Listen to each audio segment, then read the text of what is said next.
Hello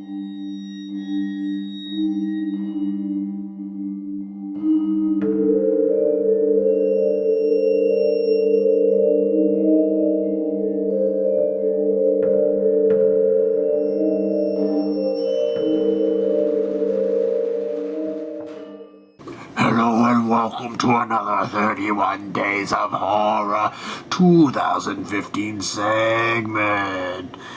It is October 31st and Halloween night, and I am about to get ready to go trick-or-treating. So I had my costume ready, had it on, and this means the movie that I watched today is the last movie of the 31 Days of Horror for 2015. And the movie I watched was Lucio Fulci's Voices from Beyond, one of his last films that he ever did. In 1991, I believe the great Mr. Fulci passed away in like 96, so like, I don't know, 4, 5, 6 years after he made this type thing. And yeah, this is one of his more, better known films, that's for sure. For those of you who don't know who the great maestro Lucio Fulci is, he is the man behind The Beyond. That's his big one. House by the Cemetery, City of the Living Dead, Don't Torture a Duckling. He's Italian. It's Italian horror. It's Italian. I think he might have done some spaghetti westerns. He did a whole bunch of stuff. A lot of stuff I have never seen. And this was one of them. The more popular ones of his I have seen, but it's the more lesser popular, and then obviously the very obscure ones, those ones I have not caught at all. Now this film is, well, it's about, it's a mystery film.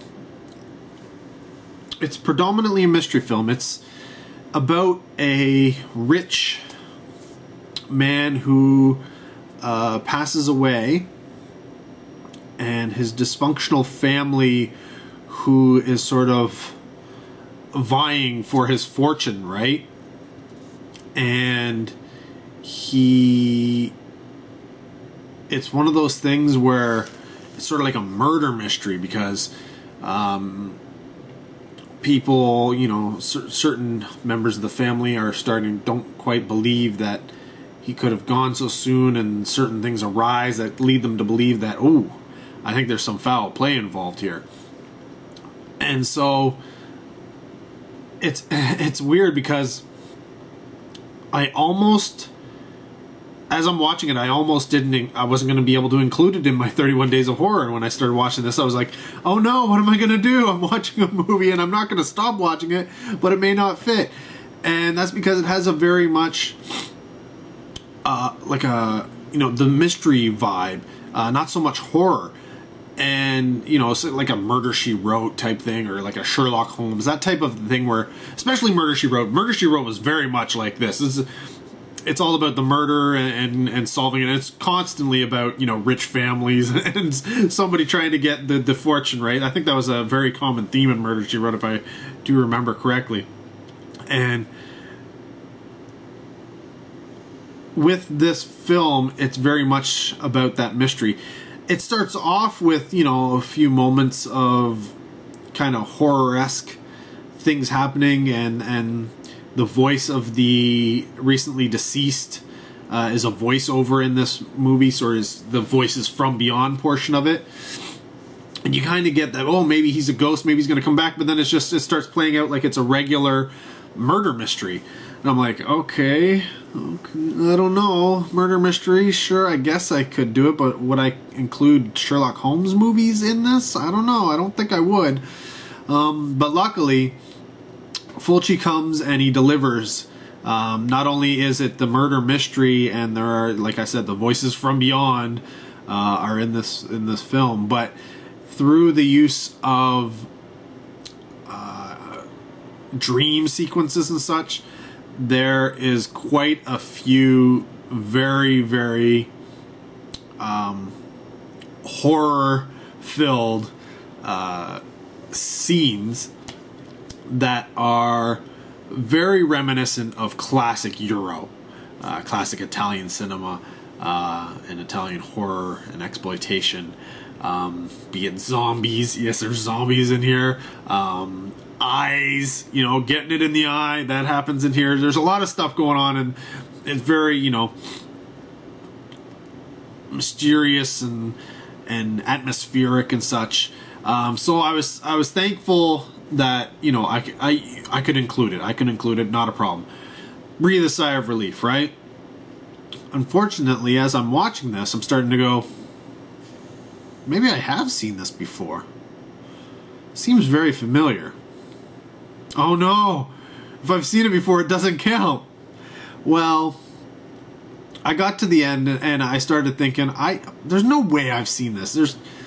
I would have remembered it. And where would I have seen it, right? If I don't have it on DVD, I'm pretty sure it never played on television. It could have played on television, but I doubt it.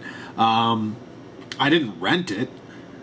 So essentially, for these type of things, unless I own it, I almost can guarantee I didn't see it before. I didn't have streaming like Netflix and Show Me and all those kind of, and Hulu and all that before, so I didn't see it that way. So how would I have seen this film? And until I got this Blu-ray from Code Red, there was going to be no way I could have seen it before that I could think of. So why did I think I had seen it? Well, it's because outside of, like I said, the dream sequences and even the voices from beyond are kind of, they're very much Twilight Zone-y feel from that aspect. But the story is it's Murder, She Wrote. It is literally like an episode of Murder, She. I wouldn't be, you know what? If I went through all the episodes of Murder, She Wrote, I wouldn't be surprised if I found an episode of Murder, She Wrote that was almost the exact same story as Voices from Beyond, outside of the weird Italian Euro horror aspects that have been thrown in. And I think that's why I was getting this feeling that I had seen it before. So that being said, it's quite possible that you would end up with the same feeling.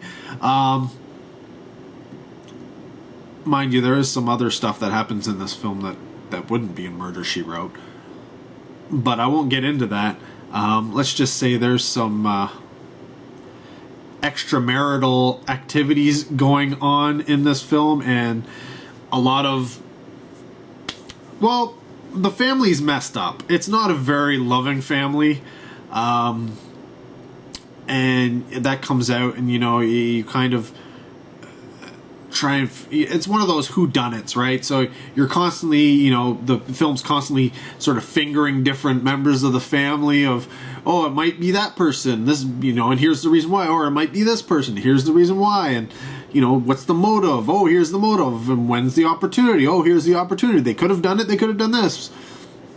And meanwhile, the main character is essentially getting hints and clues through dreams and these voices from beyond. She's being clued into what actually happened and solving the mystery that way. That being said, I actually enjoyed Voices from Beyond. It's not Fulci's best film. It's not his most interesting film, and it's not his most entertaining film. And like I said, it's one of his lesser known films. But that being said, it is still a fun watch. I loved Murder, She Wrote growing up. I love Sherlock Holmes. I love that whole, whodunits. So for me, Voices from Beyond is actually a really good Fulci film, despite all the weirdness that's going on in it. But, for a horror lover, the weirdness just sort of adds a little bit to it, right?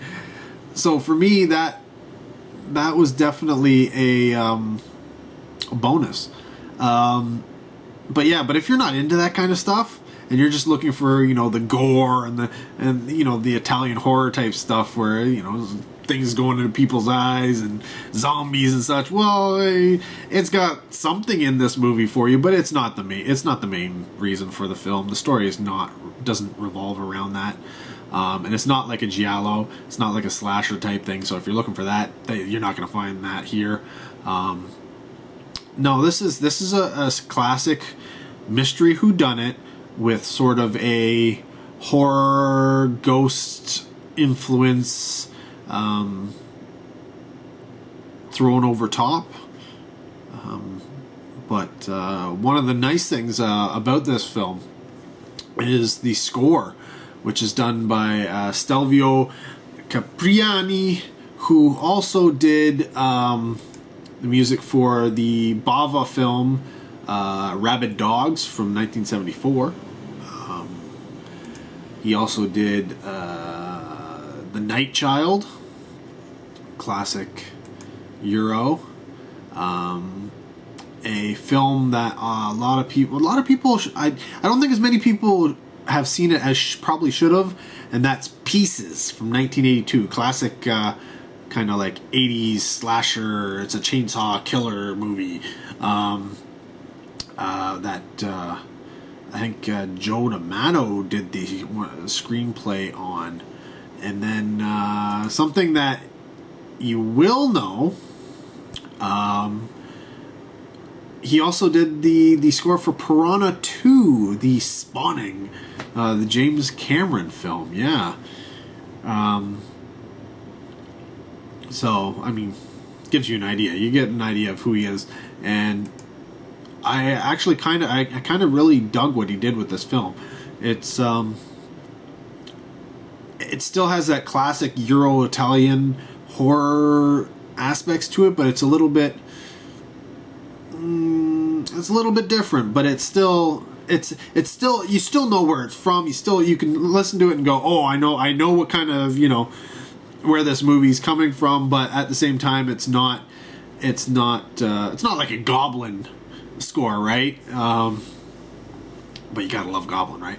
So yeah, I was really happy with that. The performances in the film were decent. They all played their caricatures, as I like to call them, because they're all a little over the top.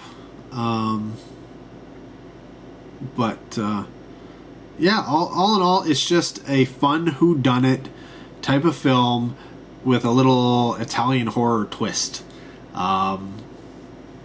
So, would I recommend Voices from Beyond? Actually, I would. I would recommend Voices from Beyond if you're into, mysteries, whodunits. If you're not, don't bother with it. The amount of gore and, zombies and all that kind of stuff that is common to the Italian horror genre is minimal. It's not quite enough to warrant you seeking it out. It's not a giallo at all. It does have a lot of Fulci influence. There's a lot of Fulci in this, but unless you're, if you're into Fulci, like really into Fulci and you love all his movies, then yes, definitely check that out. It doesn't matter, even if you're not into whodunits, check it out. You gotta be a completist. You gotta catch them all, man. You gotta Pokemon this thing. And yeah, but for casual viewers, it's hard to say. Casual viewers aren't necessarily into Euro horror and Italian horror in general. But if you, like I said, if you're into mystery films, then I would say this is probably a good way to sort of go and check it out. It is a little bit abstract in certain, like the dream sequences. Dream sequences are always kind of, so it may be a little bit hard. And yes, again, you're going to have subtitles and such like that, because it is Italian film. So obviously if you're not into subtitles, then get over it. The more you watch, this is the thing. A lot of people do not like, reading their movies. I'm one of them. I don't like reading my movies. I would rather watch the movie and hear it while I'm watching it rather than read it. But that being said, the more you watch films with subtitles, the more the easier it is. The more of the actual film you can take in while you're reading at the same time. It's kind of it's a skill. It's a skill you learn by watching these type of films. And the more you do, the better you get at it. Just like anything, right? So, don't pass up a film simply because it's subtitled. Give it a chance. And like I said, if you like your Murder, She Wrote and your Sherlock Holmes and all that kind of, mysteries, trying to figure out who the killer is, give Voices from Beyond a chance. It's definitely something worth checking out. For everybody else, probably not your cup of tea. And that ends my 31 Days of Horror for 2015. Oh my gosh, I will have a wrap-up video after this at some point, going over everything, all the stats, recounting all the movies I watched. But until that time, take care, have a good one.